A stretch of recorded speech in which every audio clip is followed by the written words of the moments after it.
Good morning and greetings from Northumberland. It is the 11th of March. We're whistling through this month. After a rather windy and damp night, we've got a dry morning, at least at present, but let's see what the storm we're promised through today brings us. The Gospels have a storm today. We're in Luke chapter 11, verses 14 to 23. And Jesus is casting out demons, something that we're not always comfortable about talking with. But I want to talk about it, I hope, in a way that's productive for us all. Jesus is attacked because he's being said it's because he is possessed by evil that he can cast out demons, and he makes the quite logical response that if I was possessed by evil, why would I want to do good? But if I am possessed, if I am filled with God and with God's Spirit, then what I do makes sense. And I want to think about this idea of evil. We've been looking this year in this deanery at the Celtic saints, the different saints of our heritage up here in Northumberland. And one of the things you read over and over again is when they settle in a place, they pray, and if you almost exorcise the place, they make the place sacred to God by their prayer, by their fasting, by their activities. And of course, when we build a church nowadays, we do something that's not quite the same, that is similar. We consecrate it. We set it aside from the world. We purify it, and we mark it out for a purpose. And that purpose is, of course, serving God in a situation.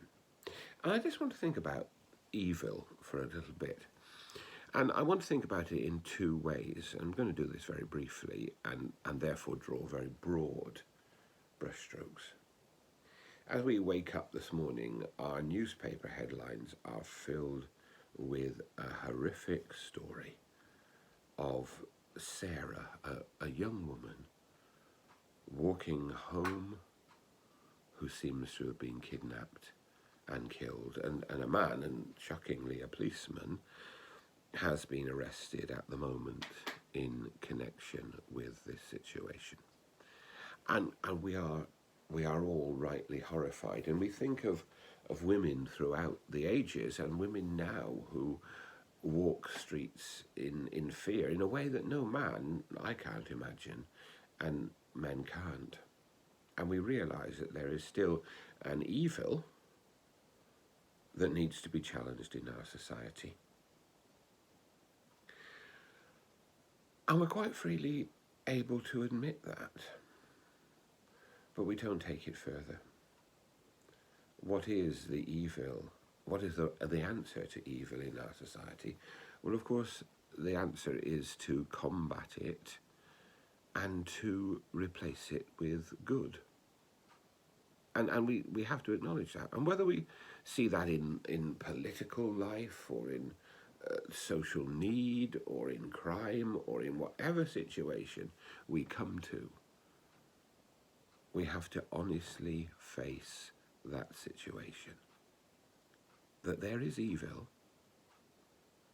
and that, as someone said, all that's needed sometime is for people of goodwill not to do anything for that evil to be able to flourish. So let's take evil seriously. But of course also there is evil within ourselves. Most of us think, on the whole, we're pretty reasonable people, chaps and chapesses. But if we're honest about ourselves, all of us have a dark side. All of us have a side that we would be uncomfortable about being revealed, being brought out into the open. Because we all know that we have attitudes and reactions and angers and resentments that are not positive. There's evil without, and there's evil within. And both can cause problems.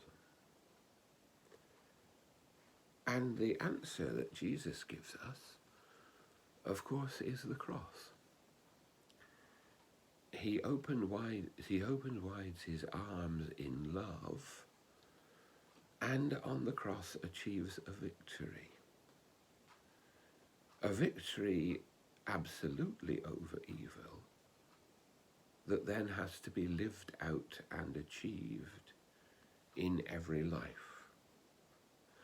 I was struck yesterday looking at a picture in the press of, I presume, a Roman Catholic nun in Myanmar, in Thailand, kneeling in front of a police security detail that was going to deal with a crowd. There's a very difficult situation in Myanmar, and these people were in great danger from the police.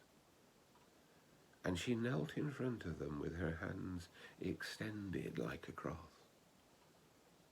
And she said, "Don't attack them, attack me."